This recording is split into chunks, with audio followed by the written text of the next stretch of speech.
Case of Sorella. Or watching both. What did she do?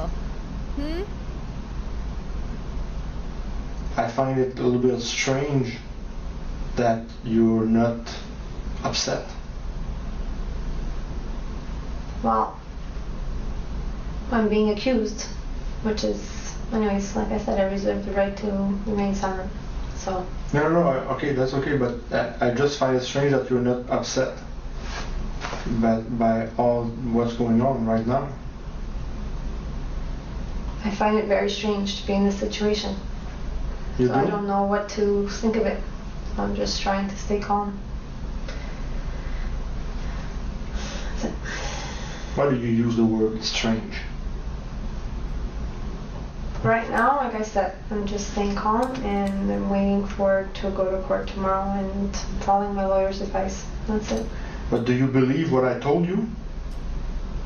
What did she do?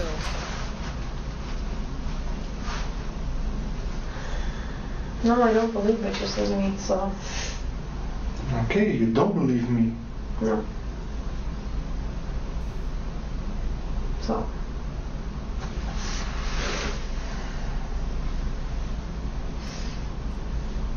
What do you believe? Just reserving my right to remain silent. I'm just asking you, what do you believe?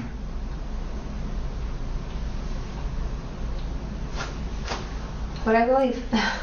Which is? Like I said, I'm here right now, and do you believe? Go to court Do you believe that your daughters are alive?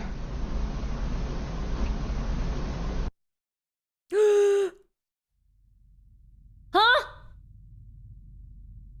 These were the school lunchboxes of 9-year-old Amanda and 8-year-old Sabrina DeVito. They were packed by their grandmother Teresa in the early morning hours of March 31st, 2009, the last Tuesday before the Easter holidays. Little did Teresa know she would find these lunchboxes 9 hours later exactly as she left them, and then go on to discover the lifeless bodies of her 2 granddaughters in the family playroom. Their mother, 43-year-old Ms.Sorella, was nowhere to be seen. She had left a voicemail for her brother Luigi that afternoon, essentially stating that she was suicidal and for him to come to the house immediately. Luigi called his brother and mother right away, all of whom drove to Adele's residence in Laval, Quebec, arriving at roughly 4:30 p.m. to make their tragic discovery. Detective Francois Delisle arrived at the scene roughly 20 minutes after the paramedics, and the 2 children were already pronounced dead. The Laval police would then launch a murder investigation with the primary objective of finding Adele, the prime suspect, and investigators speculated over both the method and motive for the homicides. The conjecture was that the girls had most likely been poisoned, and the reason for their murder being what is known as spousal revenge filicide. The term is used in forensic psychology for when a parent kills one or more of their own children as a means of exacting revenge upon their spouse or partner. Adele's husband at the time was 42-year-old Giuseppe DeVito,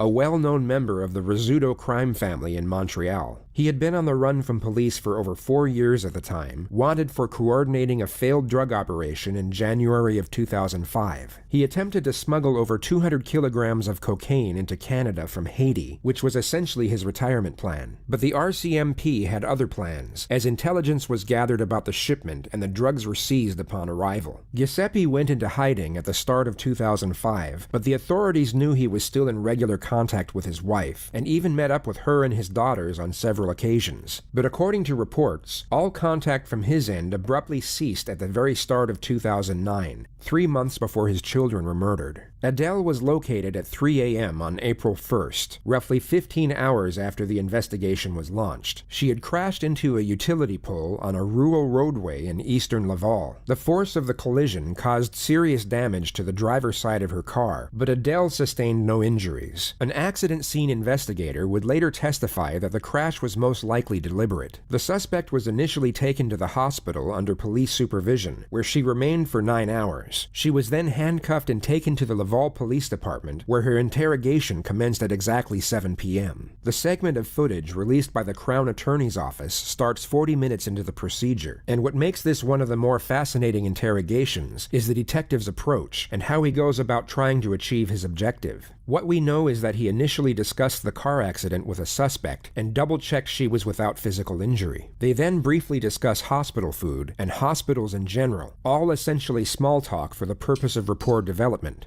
At around minute 25, she was informed that her 2 children were dead and that she was under arrest for first-degree murder. She was read her rights and given the choice to speak with an attorney, which she accepted, and was then taken to another room where she got legal advice over the phone for roughly 15 minutes. She was then brought back to the interrogation room and was asked if she wanted any water. She refused and then stated she was invoking her right to remain silent. In Canada, the suspect is well within their right not to answer questions, yet this doesn't confine the interrogator from asking questions. They can essentially press for as long as they want, and if the suspect is coaxed out of silence, anything that gets divulged is still admissible in court. I find it a little bit strange that you're not upset. I'm here right now, and Do you I wanna go to court and that's it. do you believe that your daughters are alive? Yes. So But I'm staying calm. I have the regret to inform you that they're dead. Both of them. No, they're not. So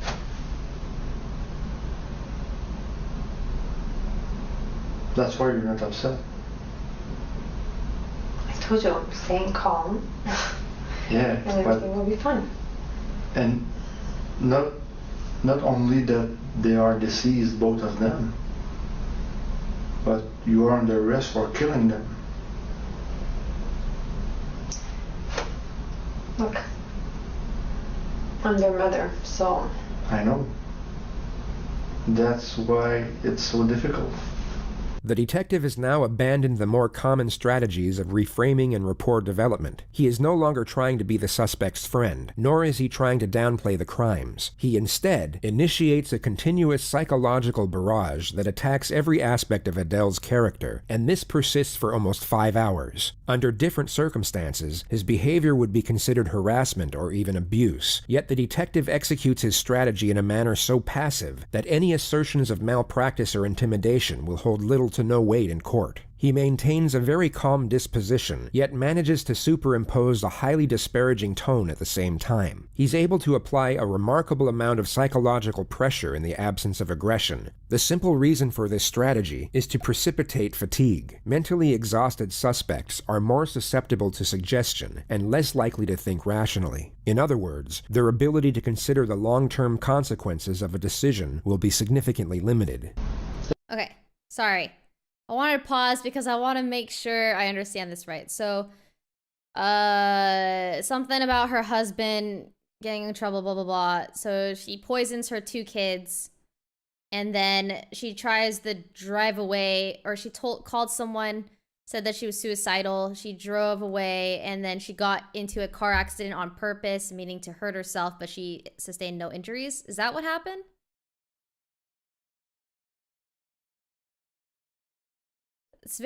I'm kind of confused with this one.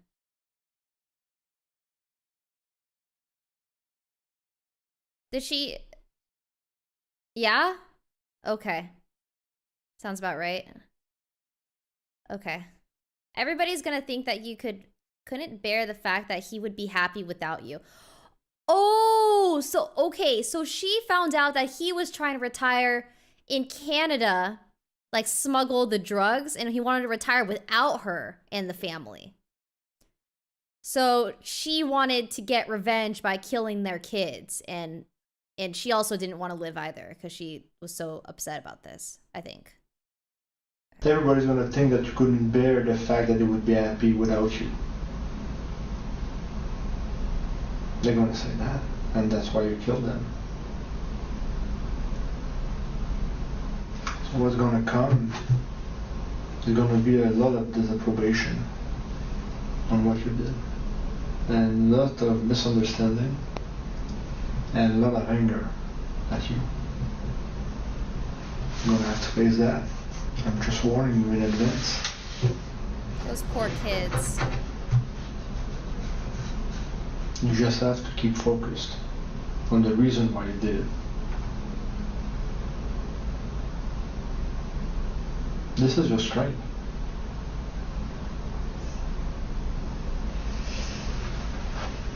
You disagree?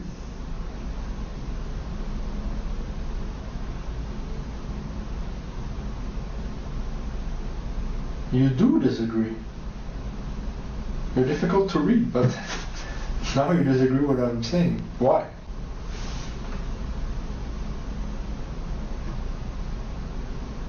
You can tell me. Don't be afraid. I won't get mad. I know, but there's one thing that we need an explanation on. 3 hours and 20 minutes. The use of crime scene photographs is perhaps the most recognized procedure with regard to interrogations. It's a strategy used to gauge a suspect's response, especially if the images being presented are of a gruesome nature, and even more so if the victims are personally connected to the suspect. The sharp and sudden manner in which they are often presented is done so a suspect is caught off guard, and this is thought to make it much harder for them to fabricate emotion in a convincing manner. It's a highly effective technique, and the following segment of footage was presented by the prosecution at Adele's trial 3 times, once during the opening statement and twice during the closing argument. You need to explain this. I'm gonna talk to my lawyer. Look at that. This is the truth. These are your daughters.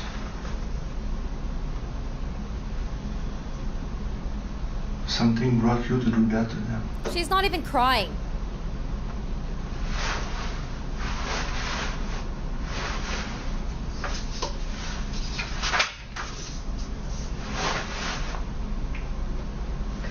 How can we explain this?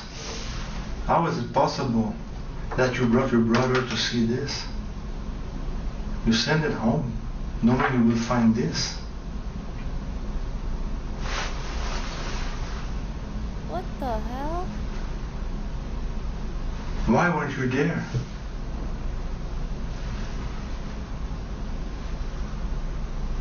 How can you explain that this could happen? What in your life brought you to that? We have to explain this. Look at that. You gave them life. You brought them up. They trusted you. I feel like she's only sad because her husband doesn't love her enough to retire with her or whatever. I think that's the only reason. You want to say something? I'm still listening. No, I don't want to say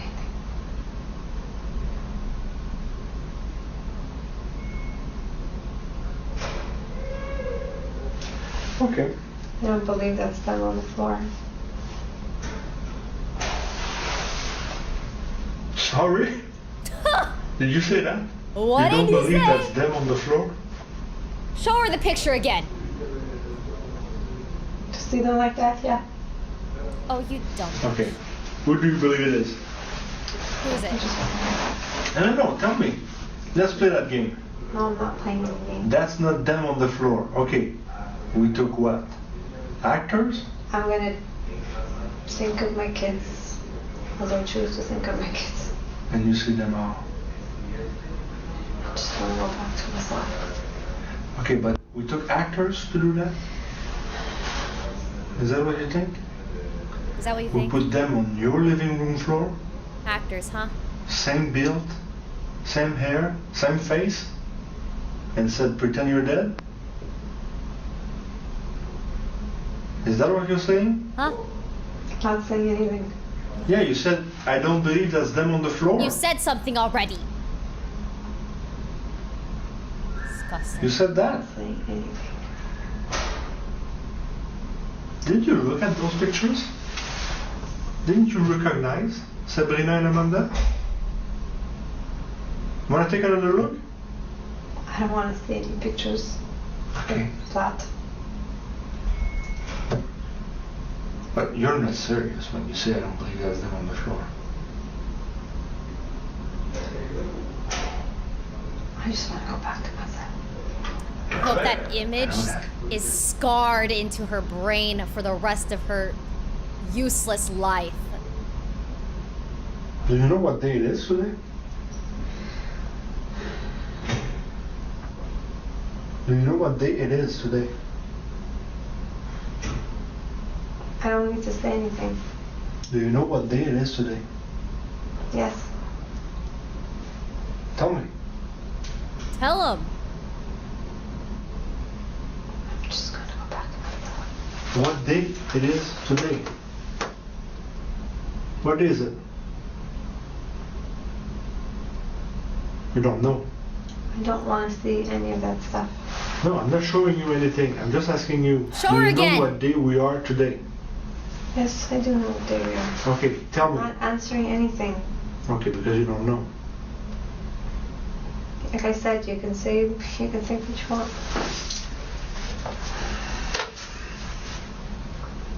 I'm not going to answer anything. Today is the 1st of April.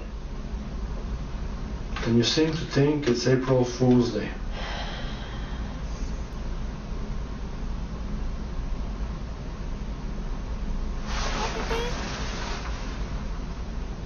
You believe what you want.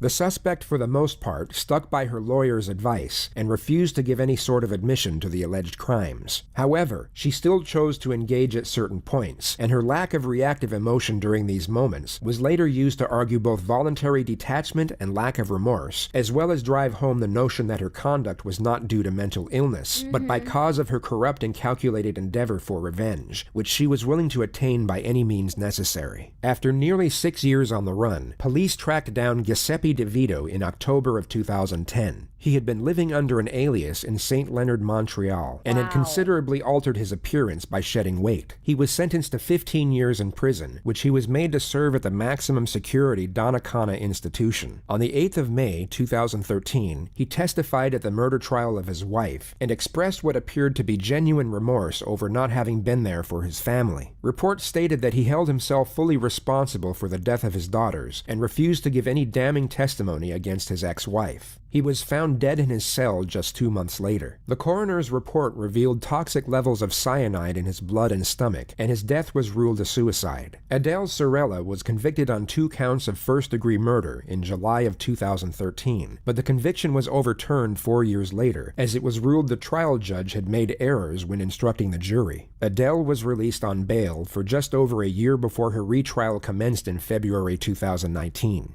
She was then found guilty on 2 counts of second-degree murder and rendered a life sentence with the possibility of parole after 10 years. Her earliest release date is March of 2029.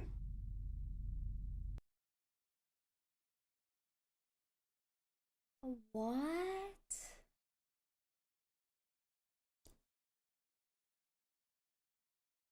I can't believe